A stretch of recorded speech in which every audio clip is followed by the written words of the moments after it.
ವೀಕ್ಷಕರೇ, ಸಪ್ತಾಶ್ವ ಟಿವಿಗೆ ಸ್ವಾಗತ. ನಾನು ಶಮಿಶೆಟ್ಟಿ. ಇದು ಬೇಸಿಗೆ ಕಾಲ.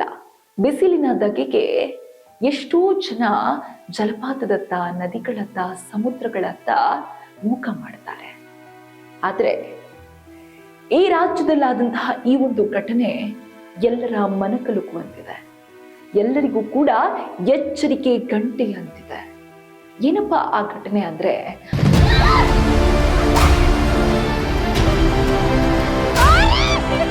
ಆಂಧ್ರ ಪ್ರದೇಶದ ವಿಶಾಖಪಟ್ಟಣ ಸಮೀಪದ ಮಲಂಗುಮ್ಮ ಜಲಪಾತದಲ್ಲಿ ಮನಕಲುಕುವ ದುರಂತವೊಂದು ನಡೆದು ಹೋಗಿದೆ.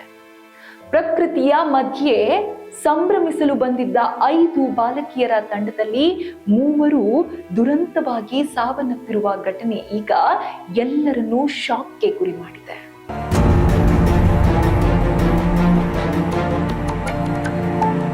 ಮಾಹಿತಿಯ ಪ್ರಕಾರ ಈ 5 ಸ್ನೇಹಿತೆಯರು ರಜಾ ದಿನವನ್ನ ಎಂಜಾಯ್ ಮಾಡಲು ಮಲಂಗುಮ್ಮ ಜಲಪಾತಕ್ಕೆ ಬಂದಿರ್ತಾರೆ. ಸುತ್ತಮುತ್ತಲಿನ ಸುಂದರ ದೃಶ್ಯಗಳನ್ನ ನೋಡಿ ಖುಷಿಯಿಂದ ಆಟವಾಡುತ್ತಾ, ಫೋಟೋಗಳನ್ನ ಕ್ಲಿಕ್ಕಿಸಿಕೊಳ್ಳುತ್ತಾ, ವಿಡಿಯೋಗಳನ್ನ ತೆಗೆದುಕೊಳ್ತಾ ಇರ್ತಾರೆ. ಘಟನೆ ನಡೆದದ್ದು ಮಧ್ಯಾಹ್ನ ಸಮಯದಲ್ಲಿ. ಜಲಪಾತದ ನೀರಿನ ಹರಿವು ಸಾಮಾನ್ಯಕ್ಕಿಂತ ಸ್ವಲ್ಪ ಹೆಚ್ಚಿತ್ತು. ಆದ್ರೆ ಈ ನಡುವೆ ಸೆಲ್ಫಿ ತೆಗೆಯುವ ಉದ್ದೇಶದಿಂದ ತ್ರಿಷಾ, ರತ್ನಕುಮಾರಿ ಮತ್ತು ಪವಿತ್ರ ನೀರಿನ ಅಂಚಿನತ್ತ ಇಳಿತಾರೆ. ಮೊದಲಿಗೆ ನೀರು ಕಡಿಮೆ ಇದ್ದಂತೆ ಕಂಡರೂ ಸ್ವಲ್ಪ ಮುಂದೆ ಹೋಗ್ತಾ ಇದ್ದಂಗೆ ದೊಡ್ಡ ಆಳವಾದ ಗುಂಡಿ ಇರೋದ್ರಿಂದ ಪರಿಸ್ಥಿತಿ ಹದಗೆಟ್ಟು ಹೋಗುತ್ತೆ. ಹಠಾತ್ ಜಾರಿ 3 ಸಮತೋಲವನ್ನ ಕಳೆದುಕೊಂಡು ನೀರಿನಲ್ಲಿ ಮುಳುಗಿ ಹೋಗ್ತಾರೆ. ಅದನ್ನ ನೋಡಿ ಉಳಿದ 2 ಬಾಲಕಿಯರು ಗಾಬರಿಗೊಂಡು ಕಿರುಚಿಕೊಳ್ತಾರೆ. ಅವರ ಕಿರುಚಾಟ ಕೇಳಿದ ಸ್ಥಳೀಯರು ತಕ್ಷಣ ಸ್ಥಳಕ್ಕೆ ಧಾವಿಸಿ ರಕ್ಷಣಾ ಕಾರ್ಯಾಚರಣೆ ಆರಂಭಿಸ್ತಾರೆ. ಆದರೆ ನೀರಿನ ವೇಗ ಮತ್ತು ಆಳ ಹೆಚ್ಚಿತ್ತು. ಅದಕ್ಕಿಂತ ಹೆಚ್ಚಾಗಿ ಆ ಮಕ್ಕಳ ವಿಧಿಯಾಟ ಬೇರೆಯೇ ಇತ್ತು. ರಕ್ಷಣಾ ಕಾರ್ಯದಲ್ಲಿ ತೊಂದರೆ ಉಂಟಾಗುತ್ತೆ. ನಂತರ ಮಾಹಿತಿ ಪಡೆದ ಪೊಲೀಸರು ಹಾಗೂ ರಕ್ಷಣಾ ಸಿಬ್ಬಂದಿ ಸ್ಥಳಕ್ಕೆ ಆಗಮಿಸಿ ಶೋಧ ಕಾರ್ಯಾಚರಣೆಯನ್ನ ನಡೆಸ್ತಾರೆ. ಕೆಲ ಗಂಟೆಗಳ ನಂತರ 3 ಮೃತದೇಹಗಳನ್ನ ಪತ್ತೆ ಹಚ್ಚಲಾಗುತ್ತೆ. ಈ ದುರ್ಘಟನೆಯಿಂದ ಕುಟುಂಬಸ್ಥರು ಶೋಕ ಸಾಗರದಲ್ಲಿ ಮುಳುಗಿದ್ದಾರೆ. ಒಂದು ಕ್ಷಣದ ನಿರ್ಲಕ್ಷ್ಯ, ಒಂದು ಕ್ಷಣದ ಸಂತೋಷ 3 ಯುವ ಜೀವಗಳನ್ನ ಕಸಿದುಕೊಳ್ತು.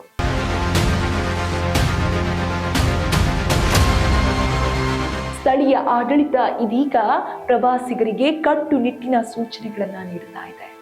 ಜಲಪಾತಗಳು, ನದಿಗಳು ಹಾಗೂ ಅಪಾಯಕಾರಿ ಪ್ರದೇಶಗಳಲ್ಲಿ ಸೆಲ್ಫಿ ತೆಗೆಯುವಾಗ ಅತ್ಯಂತ ಎಚ್ಚರಿಕೆ ಅಗತ್ಯ.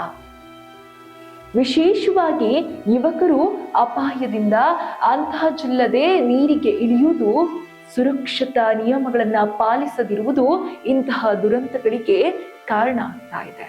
ಈ ಘಟನೆ ಮತ್ತೊಮ್ಮೆ ನಮಗೆ ಎಚ್ಚರಿಕೆ ನೀಡ್ತಾ ಇದೆ.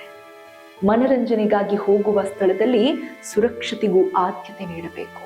ಯಾವುದೋ ಒಂದು ಕ್ಷಣದ ಸಂತೋಷಕ್ಕಾಗಿ ಅಥವಾ ಆರಾಮವಾಗಿ ಇರೋಣ ಅಂತ ಹೋದಂತಹ ಸ್ಥಳದಲ್ಲಿ ಕೇವಲ ಒಂದೇ ಒಂದು ಸೆಲ್ಫಿಗಾಗಿ ಇಳಿದಂತಹ 3 ಮಕ್ಕಳು ನೀರಿನಲ್ಲಿ ತಮ್ಮ ಜೀವವನ್ನ ತ್ಯಜಿಸ್ತಾರೆ.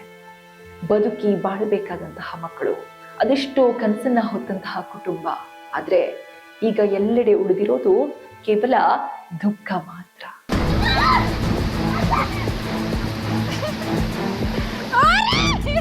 ಇದು ಈ ಹೊತ್ತಿನ ವಿಶೇಷ. ಇನ್ನಷ್ಟು ಕ್ರೈಮ್ ಅಪ್ಡೇಟ್ಸ್ಗಾಗಿ ನೋಡ್ತಾ ಇರಿ ಸಪ್ತಾಶ್ವ ಟಿವಿ.